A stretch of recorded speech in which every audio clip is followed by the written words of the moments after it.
Untuk alat bahan yang akan kami gunakan ada kecambah, hewan jangkrik, vaselin, plastisin, kapur siri, kapas, terdapat juga botol, sedotan, penggaris, dan spidol. Tidak lupa juga terdapat pewarna makanan. Assalamualaikum warahmatullahi wabarakatuh. Waalaikumsalam warahmatullahi wabarakatuh. Kali ini kita akan mempraktekkan tentang respirasi makhluk hidup. Yang pertama, kita akan mempraktekkan tentang respirasi makhluk hidup yang membutuhkan oksigen. Langsung saja, kita menggunakan alat dan bahan ada gelas yang kita udah tulis A, B, C. Kemudian kita menggunakan kecambah, kemudian ada hewan jangkrik, kemudian ada plastisin, dan kita menggunakan kapur siri, dan ada juga menggunakan kapas dan sedotan. Langsung saja kita langsung praktek yang pertama, kita menggunakan kecambah. Yang pertama kita masukkan kapur siri yang sudah dilarutkan ke dalam gelas yang sudah kita tulis dengan label A. Kita tuangkan sebanyak 2-3 sendok kapur siri, kemudian kita tutup menggunakan kapas atasnya. Selanjutnya kita masukkan kecambah ke dalam gelas A.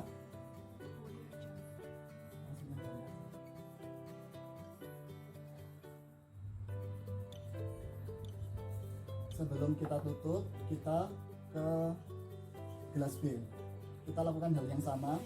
Pada gelas B kita berikan kapur siri sebanyak 2-3 sendok. Kemudian kita lapisi dengan kapas.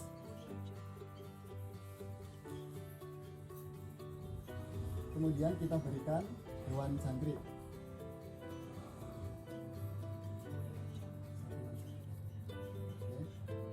Pada gelas C kita lakukan hal yang sama juga. Kita berikan larutan kapur siri sebanyak 2-3 sendok. Kemudian kita lapisi dengan kapas. Akan tetapi yang di gelas C ini kita tidak memberikan makhluk hidup. Selanjutnya pada gelas A dan gelas B kita tutup dengan plastisin. Baik, selanjutnya kita tutup ketiga gelas, baik gelas A, kelas B, dan gelas C, kita tutup menggunakan plastisin.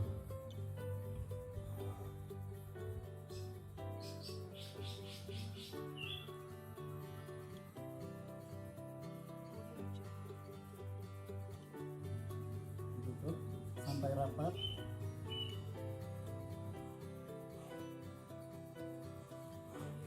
Kemudian pada ujung gelas kita masukkan sedotan dan kita tutup area dari sedotannya, kita tutup sampai tidak ada udara yang masuk. Udara hanya masuk dari ujung sedotan saja. Jika sudah tertutup oleh plastisin dari ketiga gelasnya, kemudian kita letakkan searah horizontal.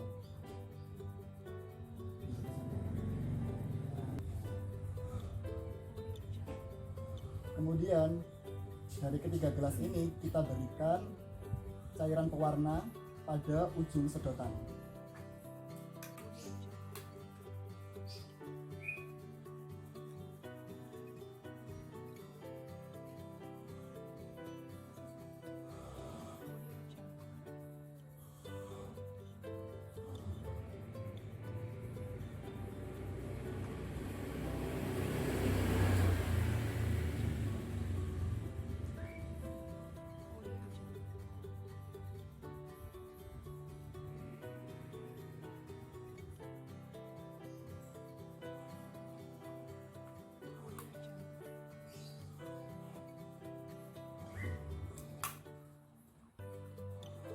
Jika pada ujung sedotan sudah diberikan pewarna, maka kita tunggu Dan kita lihat untuk perubahan dari letak pewarna dari ujung sedotan tersebut, kita berikan waktu setiap 5 menit.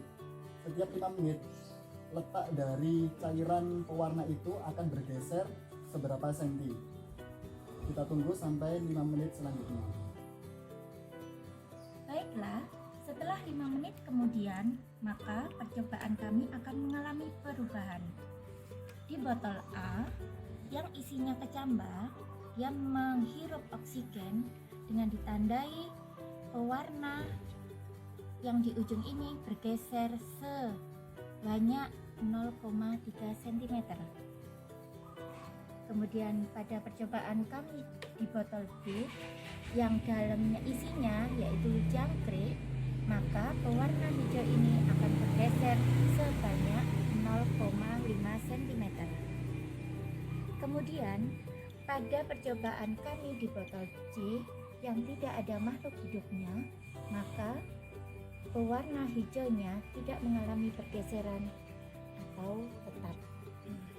Untuk 5 menit kedua, ternyata pergeseran dari percobaan gelas A yang berisi kecambah mengalami pergeseran, warnanya menjadi 0,4 cm. Sedangkan kita beralih ke botol yang B, pergeserannya menjadi 1 cm. Dan untuk botol C yang tidak ada media apapun, perubahan warnanya untuk menghirup oksigennya menjadi tetap dan tidak ada perubahan apapun. Baiklah, dalam percobaan 5 menit ketiga, dalam botol yang A yang berisi kecambah, pergeseran pewarna yaitu bergeser 0,6 cm. Kemudian pada botol B yang berisi hewan jangkrik bergeser 1,5 cm. Dan yang terakhir botol ketiga yang C itu pewarnanya tetap tidak berubah, tidak bergeser. Baiklah, berikutnya yaitu 5 menit keempat mengalami perubahan. Botol yang A yang berisi kecambah, pewarnanya bergeser 0,8 cm. Kemudian percobaan pada botol B yang berisi jangkrik, pewarnanya bergeser sebanyak 2 cm. Kemudian botol yang C yang tidak ada makhluk hidupnya, pewarnanya tidak bergeser atau tetap. Iya, dan setelah kita amati sampai 5 menit terakhir, ternyata perubahan dari gelas A yang berisi tentang kecambah, dia mengalami perubahan pergeseran warna dari yang awalnya 0,8 cm ini menjadi 1,1 cm. Kemudian di botol B yang berisi makhluk hidup jangkrik, dia mengalami perubahan pergeseran warna menjadi jaraknya antara 2,4 cm. Dan yang terakhir yaitu botol C, dia tidak mengalami perubahan apapun alias tetap.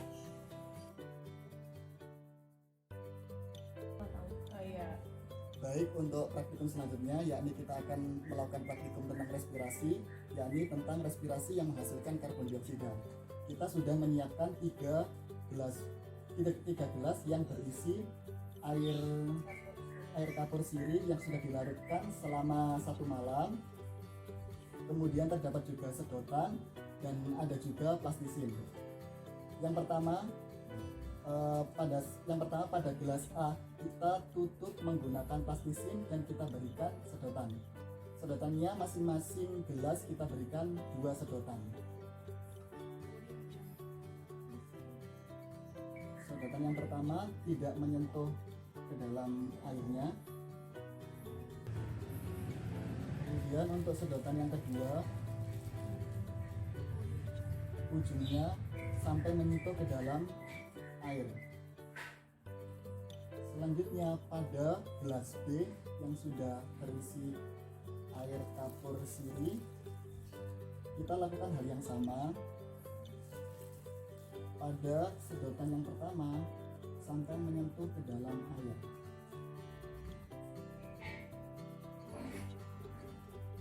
Pada sedotan yang kedua, ukurannya lebih kecil dan tidak menyentuh ke dalam air.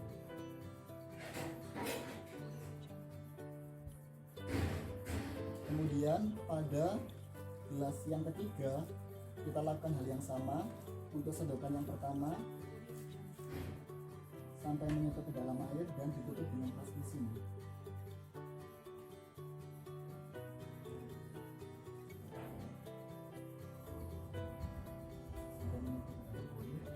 Sedangkan sedotan yang kedua ukurannya lebih kecil atau lebih pendek.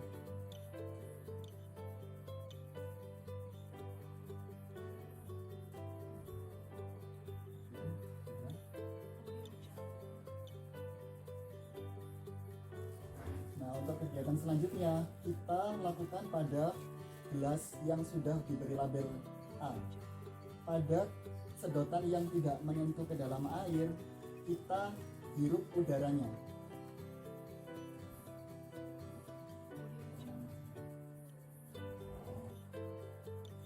Oke. Kemudian pada gelas yang kedua bisa ditiup pada sedotan yang pertama yang saling menyentuh ke dalam air.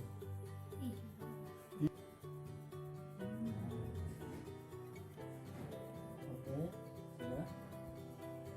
Di situ dapat terlihat bahwa tadinya yang larutan air kapurnya yang bening kemudian setelah ditiup akan menjadi keruh. Dan yang ketiga tanpa diperlakukan apapun. Baik, dari kedua percobaan ini tentang respirasi dapat disimpulkan bahwa semua makhluk hidup itu mengalami respirasi, baik itu membutuhkan oksigen ataupun menghasilkan karbon dioksida. Cukup sekian praktikum dari kami, dari kelompok 4, saya sendiri Dadan Hafidullah. Saya Kofalinda Alfia. Saya Nurul Maini. Dan saya Inayati. Saya akhiri, wassalamualaikum warahmatullahi wabarakatuh. Waalaikumsalam.